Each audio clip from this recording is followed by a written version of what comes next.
So the Mavericks made a move, got themselves Kyrie Irving, but some information has came out. Kyrie has not been promised a new contract by the Dallas Mavericks, according to Marc Stein of the Stein line.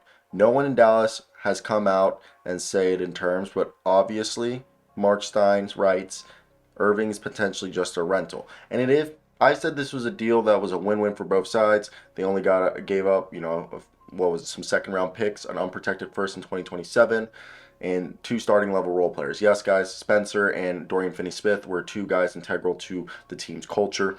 But at the end of the day, this is a deal that I think raised the floor of this team. And everyone's saying, oh, they got another on-ball guard. Luka Doncic is the most ball dominant and Kyrie needs the ball. Hey, Jalen Brunson is an on-ball guy and he found a way to make it work.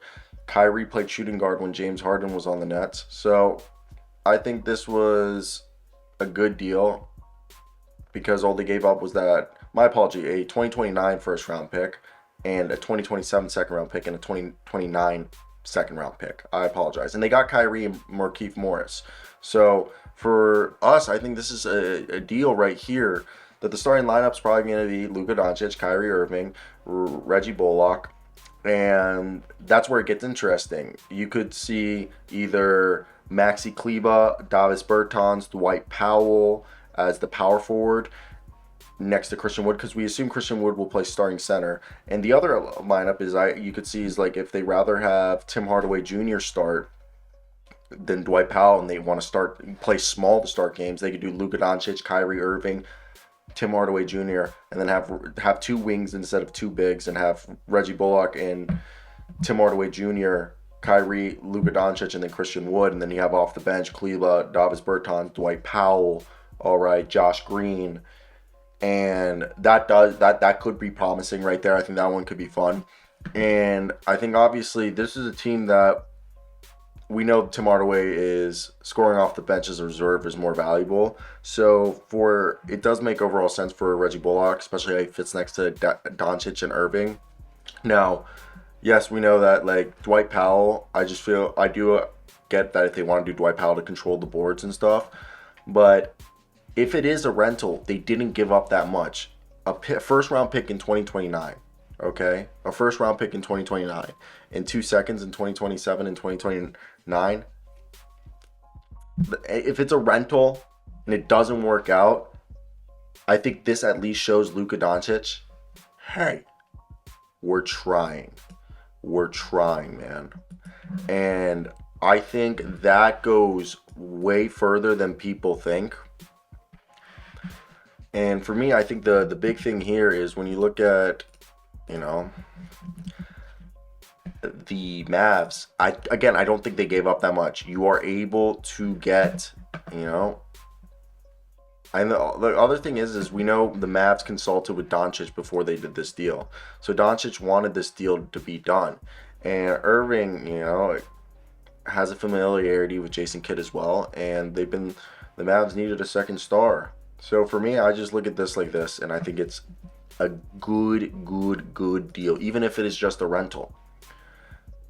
And it's crazy to think that the Clippers offered Terrence Mann, Luke Kennard, 1 future first and 2 first-round picks, and additional salary would have been required to complete the trade, but that was the gist of it. So, I think the Mavs, got themselves a good deal, and I think, and the Mavs will be able to create a max of $21 million of cap space if Kyrie is not retained.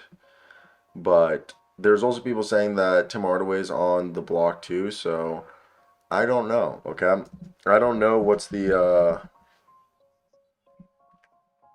if you guys are buying into this being a rental. I don't. I think it's Kyrie just wants a home, and I think, hey, being in also there's no income tax in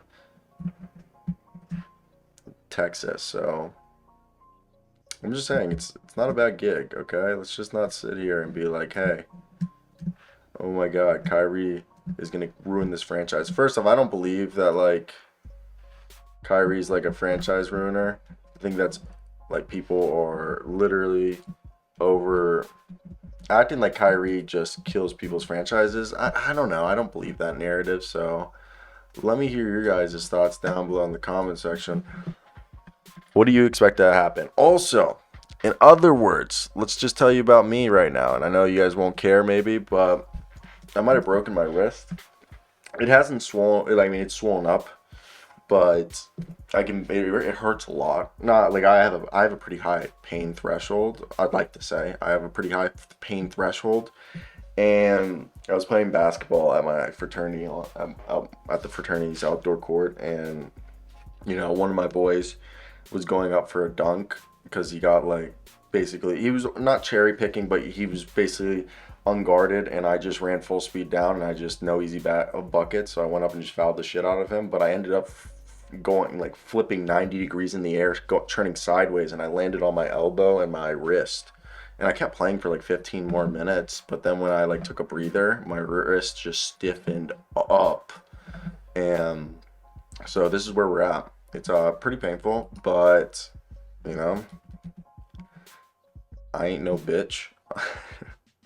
But hey guys, thanks for watching this video. I really do like appreciate every single one of you for watching, supporting me. It means a lot. Like it means more than you guys would imagine. And for that I do really appreciate every single one of you. So have a good night, guys. Peace.